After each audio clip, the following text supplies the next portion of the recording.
Hello guys, আসসালামু আলাইকুম। এই যে ছোট ছোট বাচ্চারা টায়ার খেলতেছে, সে টায়ার খেলা দেখে আমার শৈশবের স্মৃতির কথা মনে পড়ে যাচ্ছে। মনে হয় যেন আমিও সেই শৈশবে ফিরে যাই, কিন্তু চাইলে তো শৈশবে ফিরে যাওয়া সম্ভব নয়, কারণ এক সময় কিশোরকাল,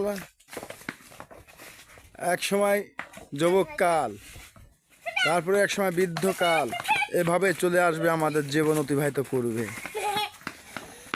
এই সেই শৈশবের কথা বারবার মনে পড়লেও কিন্তু আমরা তো সেখানে আর ফিরে যেতে পারতেছি না।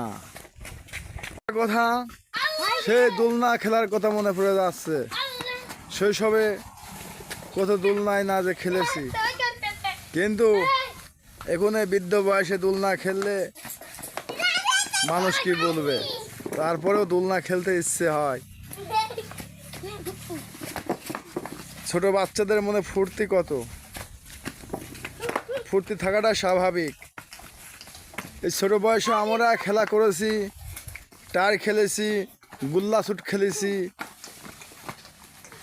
কাবাডি খেলেছি, গাদন খেলেছি।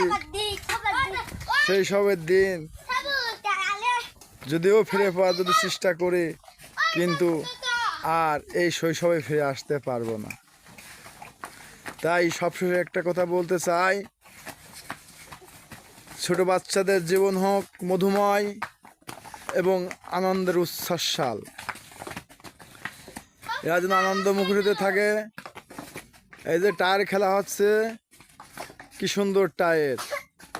যে বাচ্চারা টায়ার খেলা, তো তোমরা দেখি কেমন টায়ার খেলা হচ্ছে। এই যে একটা বাচ্চা পড়ে গেছে, মুসালেন তুমি পড়ে গেছো। বাহ বাহ বাহ, সে টায়ার খেলা হচ্ছে, খেলো খেলো, টায়ার চালাও সোনামণিরা, টায়ার চালাও, তোমরা টায়ার চালাও। এই তো সোনামণিরা এই যে টায়ার খেলতেছে কত সুন্দর করে। সোনামণি টায়ার খেলো।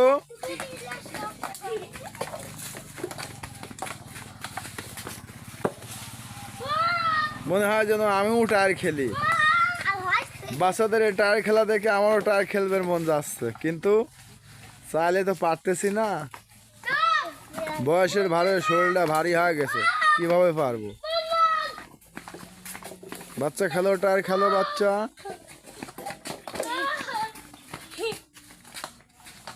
এই যে সোনামণিরা টায়ার খেলো।